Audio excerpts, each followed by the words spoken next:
അസ്സലാമു അലൈക്കും വറഹ്മത്തുള്ളാഹി വബറകാതുഹു.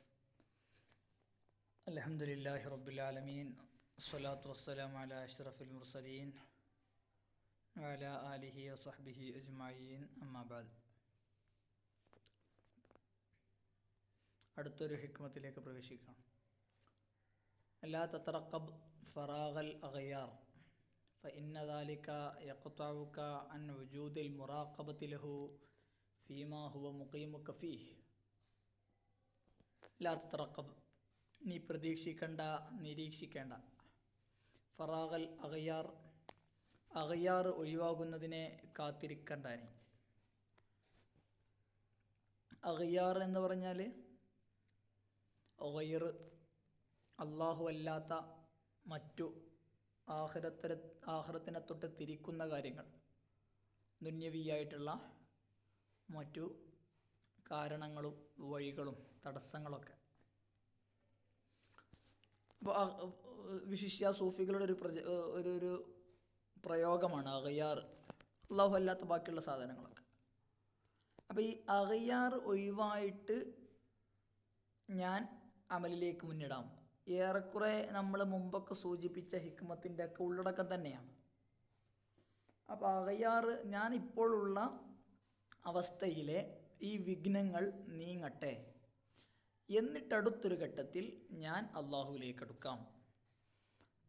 അപ്പോൾ ഈ അഗ്യാർ നീങ്ങട്ടെ എന്ന് നീ പ്രതീക്ഷിക്കണ്ട, അത് ഒഴിവാകും എന്ന് നീ പ്രതീക്ഷിക്കണ്ട, അത് കാത്തിരിക്കണ്ട. കാരണം ഇന്നതാലിക്ക, കാരണം അത് യഖ്തഉക, നിന്നെ വിലക്കും മുറിക്കും, ഞാൻ വുജൂദിൽ മുറാഖബതി ലഹു, അള്ളാഹുവിനെ നിരീക്ഷിക്കുന്നതിനെ തൊട്ട്, അള്ളാഹുവിനോടുള്ള നിരീക്ഷണം ഉണ്ടാകുന്നതിനെ തൊട്ട്, അള്ളാഹുവിനെ നിരീക്ഷിക്കുന്നതിനെ തൊട്ട്, ഫീമാ ഹുവ മുഖീമുക ഫീഹ്, അള്ളാഹു നിന്നെ ഇപ്പോൾ എന്തിലാണോ നിർത്തിയത് ആ അവസ്ഥയിൽ അള്ളാഹുവിനെ നിരീക്ഷിക്കുന്നതിന് തൊട്ട് നീ ഒഴിവാകും. അപ്പോൾ ഇപ്പോൾ നീയുള്ളത് രോഗിയായിട്ടാണ്, ഉദാഹരണത്തിന്. അപ്പോൾ ഈ രോഗം മാറട്ടെ, എന്നിട്ട് അള്ളാഹുവിനേക്ക് കൂടുതൽ ഇബാദത്ത് ചെയ്യണം, അമായിലേഹ, അങ്ങനത്തെ ചിന്ത. ആ ചിന്ത ചിന്തിക്കുകയല്ല യഥാർത്ഥത്തിൽ ഒരു മനുഷ്യൻ ചെയ്യേണ്ടത്. മറിച്ച് രോഗിയാകുമ്പോൾ അള്ളാഹു സുബ്ഹാനഹു വ തആലക്ക് എന്തെല്ലാം ബാധ്യതകൾ നിർവഹിക്കാനുണ്ട് എന്നത് നോക്കിയിട്ട് അതിൽ അള്ളാഹുവിനോട് ഇബാദത്ത് ചെയ്യുകയും ആ മാനദണ്ഡങ്ങൾ വെച്ച് അള്ളാഹുവിലേക്ക് അടുക്കുകയുമാണ് ചെയ്യേണ്ടത്. രോഗം അല്ലെങ്കിൽ ക്ഷീണം അല്ലെങ്കിൽ ഒന്നും അള്ളാഹുവിൽ നിന്ന് തടസ്സമല്ല. ഏത് സാധനങ്ങളും എന്തവസ്ഥയിലാണെങ്കിലും ആ അവസ്ഥയിൽ നിന്നുകൊണ്ട് അള്ളാഹു സുബ്ഹാനഹു വ തആലയെ ഓർക്കാനും അള്ളാഹുവിനെ ഇബാദത്ത് ചെയ്യാനും അതിനുള്ള വ്യത്യസ്തമായിട്ടുള്ള മാർഗങ്ങൾ കണ്ടെത്താനുമാണ് മനുഷ്യൻ ശ്രമിക്കേണ്ടത്. മുമ്പ് പറഞ്ഞതാണ് നമ്മൾ, ആരോഗ്യമുണ്ടാകുന്ന അവസ്ഥയിൽ അള്ളാഹു അവനിൽ നിന്ന് തേടുന്നത്, ആരോഗ്യമുണ്ടായിരിക്കെ എന്തെല്ലാം ചെയ്യാൻ കഴിയുന്നു, പള്ളിയിലേക്ക് നടന്നു പോകാൻ കഴിയുന്നുണ്ടെങ്കിൽ നടന്നു പോകണം, എന്നിട്ട് അവിടെ പോയി ജമാഅത്ത് നിർവഹിക്കണം. അവനെ നോമ്പെടുക്കാൻ, മറ്റു കസ്ബ് ചെയ്യാൻ, ഇതിനൊക്കെ സാധിക്കുമെങ്കിൽ അവനത് ചെയ്യണം. രോഗിയായ അവസ്ഥയിലോ, രോഗിയായ അവസ്ഥയിൽ എനിക്ക് പള്ളിയിൽ പോകാൻ കഴിയുന്നില്ലല്ലോ എന്ന് വെറുതെ ടെൻഷൻ അടിക്കുകയല്ല വേണ്ടത്. അപ്പോൾ സബർ ചെയ്യണം. അല്ലെങ്കിൽ നോമ്പ് നോൽക്കാൻ കഴിയും, ഇനി നോമ്പൊക്കെ ഒന്നിനിപ്പോൾ ചെയ്യാൻ കഴിയണില്ല, ഞാൻ ഇപ്പം നിന്ന് കെടുക്കട്ടെ, അള്ളാഹുവിലേക്ക് അടുക്കാൻ അല്ലെങ്കിൽ ഇബാദത്ത് ചെയ്യാൻ ഇനി പിന്നെ അടുത്തൊരു ഇതൊക്കെ മാറട്ടെ എന്ന് പ്രതീക്ഷിക്കല്ല വേണ്ടത്. അപ്പോൾ ഓരോ ഹാലിലും അള്ളാഹു സുബ്ഹാനഹു വ തആല നമ്മോട് എന്താണോ തേടുന്നത് അത് ചെയ്യാം. ജബല്ലി അംറിൽ മുഅ്മിൻ ഇന്ന അംറഹു കുല്ലഹു ലഹു ഖൈർ ഇന്ന അസ്വാബതുഹു സറാഉ ശകർ. സറാഇൻ്റെ സമയത്ത് ശുക്ർ വേണം, സന്തോഷത്തിൻ്റെ സമയത്ത് നന്ദി ചെയ്യണം അള്ളാഹു സുബ്ഹാനഹു വ തആലയോട്. അപ്പോൾ ആ രൂപത്തിൽ അള്ളാഹുവിനെ ഓർക്കണം. സമ്പത്താണ് ഇപ്പോൾ കുറേ, അപ്പോൾ ഇതെന്തെങ്കിലുമൊക്കെ ആക്കണ്ടേ എന്നിട്ട് അള്ളാഹുവിലേക്ക് അടുക്കാം, അങ്ങനെയും ചിന്തിക്കരുത്. വൈൻ അസ്വാബതുഹു ളറാഉ സബർ, എന്തെങ്കിലും ബുദ്ധിമുട്ടെത്തിയാൽ പിന്നെ ഈ ബുദ്ധിമുട്ടാണ് നീങ്ങട്ടെ എന്നിട്ട് അള്ളാഹുവിലേക്ക് അടുക്കുക, അങ്ങനെയാണോ? അതുമല്ല, അള്ളാഹു സുബ്ഹാനഹു വ തആലയ്ക്ക് സബർ ചെയ്യുക. സബർ എന്നുള്ളതാണ് അള്ളാഹു സുബ്ഹാനഹു വ തആല ആ സമയത്ത് നമ്മിൽ നിന്ന് തേടുന്നത്. ചിലപ്പോൾ നമ്മൾ ചില രോഗികളെയൊക്കെ കാണും, കിടപ്പിലായിട്ടുണ്ടാവും. ആ രോഗികളൊക്കെ ഇങ്ങനെ കഷ്ടപ്പെട്ട് നമ്മളോട് പലതും പരാതി പറയും, ഒന്നിനും ചെയ്യാൻ കഴിയണില്ല, എന്തിയപ്പെന്നാവാൻ ഇങ്ങനൊരു അവസ്ഥ, ഏറെ ഉള്ള കാലത്ത് കുറേ യാസീൻ ഓത്ത് കുറേ നടന്നിരുന്നു, പള്ളിയിൽ പോയിരുന്നു, ഇപ്പം ഒന്നും ചെയ്യാൻ കഴിയണില്ലല്ലോ, എന്തിയപ്പോൾ ഇങ്ങനൊരവസ്ഥ വന്നത് എന്നാവെന്നുള്ള രൂപത്തിലൊക്കെ ഇങ്ങനെ പരാതി പറയുന്നതായിരിക്കും. യഥാർത്ഥത്തിൽ ആ പരാതിയല്ല വേണ്ടത്. അപ്പം നമ്മൾ പറഞ്ഞു കൊടുക്കണം, പരാതിയല്ല, മറിച്ച് ആ സമയത്ത് അള്ളാഹു ഇവനിൽ നിന്ന് തേടുന്നത് എന്താണ്? ഈ പരാതിയല്ല, മറിച്ച് സുബ്റാണ്. അള്ളാഹു അടിമയിൽ നിന്ന് ആവശ്യപ്പെടുന്നത് സുബ്റാണ്. അപ്പോൾ ഏത് അവസ്ഥയിലാണോ നമ്മളുള്ളത് ആ അവസ്ഥയിലെ ഇബാദത്തുകൾ ചെയ്യുക എന്നുള്ളതാണ് ഡ്യൂട്ടി. അതുകൊണ്ടാണ് പറഞ്ഞത്, നിലവിലുള്ള അവസ്ഥ മാറട്ടെ, അല്ലെങ്കിൽ ഇപ്പോൾ നമ്മുടെ മുമ്പിൽ തടസ്സമായി നിൽക്കുന്ന ഒരു സാധനം മാറട്ടെ എന്ന് നീ പ്രതീക്ഷിക്കേണ്ട. കാരണം ആ തടസ്സത്തോടു കൂടി നിന്നിൽ നിന്ന് എന്ത് ഇബാദത്ത് നടക്കുന്നു എന്നതാണ് അല്ലാഹു സുബ്ഹാനഹു വ തആല നോക്കുന്നത്. ഇപ്പോൾ ഏത് കാര്യം അങ്ങനെ തന്നെ. ചിലപ്പോൾ വ്യത്യസ്തമായിട്ടുള്ള ഖിയാറുകൾ, രാത്രിയാണ് ഇപ്പോൾ, ഇനി രാവിലെ ഉണ്ടാവട്ടെ അങ്ങനെ ആലോചിക്കരുത്. രാവിലെയാണ് ഇപ്പോൾ, ഇനി രാത്രി ആട്ടെ, എന്നിട്ട് അള്ളാഹുവിന് ഇബാദത്ത് തുടങ്ങുക, അങ്ങനെ ആലോചിക്കരുത്. ഒന്നുമല്ല, നിലവിൽ ഏത് അവസ്ഥയിലാണ് അള്ളാഹു നടത്തിയത് ആ അവസ്ഥയിൽ അള്ളാഹുവിന് എടുക്കുക. ഒരു അനക്കവുമില്ലാതെ കിടപ്പിലായ, എന്നാൽ വർഷങ്ങളോളം കിടപ്പിലായ ആളുകൾ തസവൂഫിൻ്റെ അല്ലെങ്കിൽ അള്ളാഹുവിലേക്കുള്ള ഖുർബിൻ്റെ അങ്ങേറ്റത്തെത്തിയ പണ്ഡിതന്മാരുണ്ടായിരുന്നു, സൂഫികളുണ്ടായിരുന്നു. അപ്പോൾ ഇതൊക്കെ ഉണ്ടാവാം എന്ന് പറഞ്ഞാൽ ദിക്റും അള്ളാഹുവിനോട് നൽകേണ്ട ഓരോ അവസരങ്ങളിൽ നൽകേണ്ട ബാധ്യതകൾ നിർവഹിച്ച് മുന്നോട്ട് കൊണ്ടുപോവുക എന്നുള്ളതാണ് ഒരു അബദ് ചെയ്യേണ്ട സാധനം. അഗയാർ എന്ന് പറഞ്ഞാൽ പ്രധാനമായിട്ട് നമ്മൾക്ക് ഷവാഗൽ എന്നൊക്കെ പറയല്ലോ അല്ലേ. മഹാനായ റസൂൽ സല്ലല്ലാഹു അലൈഹി വസല്ലമ തങ്ങൾ ഇബ്നു ഉമർ റളിയല്ലാഹു റിപ്പോർട്ട് ചെയ്യുന്ന ഹദീസിൽ കാണാം, റസൂൽ ഇങ്ങനെ പറഞ്ഞിട്ട്, ഇബ്നു ഉമർ റളിയല്ലാഹുവിൻ്റെ തോളിൽ പിടിച്ചിട്ട് പറയുന്നത്, കുൻ ഫി ദുനിയ കഅന്നക ഗരീബ് ഔ ആബിർ സബീൽ ഔ കആബിരി സബീൽ എന്ന് റസൂൽ സല്ലല്ലാഹു അലൈഹി വസല്ലമ തങ്ങൾ പറയുന്നുണ്ട്. നമ്മൾ പഠിച്ചതായിരിക്കും.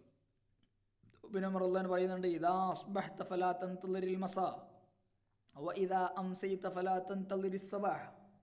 ഇതാണ് യാഥാർത്ഥ്യം. രാത്രിയായാൽ പ്രഭാതമാകുമോ എന്ന് നമുക്കറിയില്ല, പ്രതീക്ഷിക്കണ്ട. പ്രഭാതമായാലോ ഇന്ന് വൈകുന്നേരമാകുമോ എന്ന് പ്രതീക്ഷിക്കണ്ട. ഇപ്പോൾ എന്താണോ ആ അവസ്ഥയിൽ നിൽക്കുക. വഖുദ് മിൻ സിഹ്ഹതിക ലിമറദിക വമിൻ ഹയാതിക ലിമൗതിക. ആരോഗ്യമുള്ള സമയത്ത് ഇബാദത്ത് ചെയ്യുക. ആ ജീവിതത്തിൽ എന്തെല്ലാം സമയങ്ങളുണ്ടോ ഉപയോഗപ്പെടുത്താൻ പറ്റുന്നോ അതൊക്കെ ഉപയോഗപ്പെടുത്തുക. തടസ്സങ്ങളും മറ്റൊക്കെ പലതും ഉണ്ടാവും. കാരണം അത് ദുന്യാവ് അങ്ങനെ തന്നെയാണ്. ദുന്യാവ് എന്ന് പറഞ്ഞാൽ അഗയാറൊക്കെ കൂടിയതാണ്. സുയ്യിന ലിന്നാസി ഹുബ്ബുസ് ശഹവാതി മിനൻ നിസാഇ വൽ ബനീന വൽ ഖനാതീരിൽ മുഖന്തറതി മിനൽ ദഹബി വൽ ഫിദ്ദ വൽ ഖൈലിൽ മുസവ്വമതി വൽ അൻആമി വൽ ഹർസ് ദാലിക മതാഉദ് ദുനിയാ മതാഉൽ ഹയാത്തിദ് ദുനിയാ വല്ലാഹു ഇൻദഹു ഹുസ്നുൽ മആബ്. ധാരാളം പ്രതിസന്ധികളുണ്ടാവും. കുടുംബം പോറ്റുണ്ടാവും. ചിലപ്പോൾ കുട്ടികളുണ്ടാവും. ആ കുട്ടികളെ നോക്കേണ്ട ഒരു ഭാഗത്ത്, ഉമ്മാനെ നോക്കേണ്ടത് ഒരു ഭാഗത്ത്, ഭാര്യമാരെ നോക്കേണ്ടത്, അങ്ങനെ പല പ്രതിസന്ധികളുണ്ട്. ഈ പ്രതിസന്ധികൾക്കൊക്കെ ഇടയിൽ എന്ത് ചെയ്യും അല്ലേ? നമ്മളൊരു പ്രബോധന ദൗത്യവുമായി ഇറങ്ങുകയാണെങ്കിൽ തന്നെ ഇസ്ലാമിനെതിരെ വരുന്ന കുറേ ശത്രുക്കൾ, മുസ്ലിങ്ങളിൽ നിന്ന് തന്നെ ഇസ്ലാമിനെതിർക്കുന്ന വിഭാഗങ്ങൾ, ആകെ സോഷ്യൽ മീഡിയ ആണെങ്കിൽ അങ്ങനെ ആകെ താറുമാറായി കിടക്കുന്ന ഇതിൻ്റെ ഇടയിൽ ഞാൻ എന്ത് ചെയ്യാന്നുള്ള അന്തം വിടുന്നതിന് പകരം, അതെ അള്ളാഹു ഏൽപ്പിച്ചിട്ടുള്ളത് ഇതിനിടയിൽ നിനക്കെന്ത് ചെയ്യാൻ കഴിയും, അല്ലെങ്കിൽ നീ എങ്ങനെ അതിനോട് പ്രതികരിക്കുന്നു എന്നത് നോക്കുക എന്നുള്ളതാണ് അള്ളാഹു സുബ്ഹാനഹു വ തആല ചെയ്യുന്നത്. ഇതൊക്കെ ഒഴിവായിട്ട് ഞാൻ ദഅവത്തുമായിട്ട് നടക്കാം, അല്ലെങ്കിൽ ഗവൺമെൻറ്റൊക്കെ മാറട്ടെ എന്നിട്ട് ഞാൻ സ്ഥാപനങ്ങൾ ഉണ്ടാക്കാൻ അല്ലെങ്കിൽ ഇസ്ലാമിക പ്രബോധനത്തിൽ ഇറങ്ങാൻ നോക്കും എന്നുള്ളതല്ല. ഈ തടസ്സങ്ങളൊക്കെ ഉണ്ടായിരിക്കെ നീ എന്ത് ചെയ്യുന്നു, അതാണ് അള്ളാഹു സുബ്ഹാനഹു വ തആല നമ്മിൽ നിന്ന് പ്രതീക്ഷിക്കുന്നത്. ഇന്ന ദുനിയ ഹുൽവത്തുൻ ഖൽറ വല്ലാഹു ഇന്നല്ലാഹു മുസ്തഖ്ലിഫുകും ഫീഹാ ഫയൻദുറു കൈഫ തഅമലൂൻ. നിങ്ങളുടെ പ്രവർത്തനം എങ്ങനെയാണെന്ന് അള്ളാഹു സുബ്ഹാനഹു വ തആല നോക്കുന്നു. നതീജ ഉണ്ടാക്കുന്നത് അള്ളാഹുവാണ്. ഇന്ന സഅയഹു സൗഫ യുറ.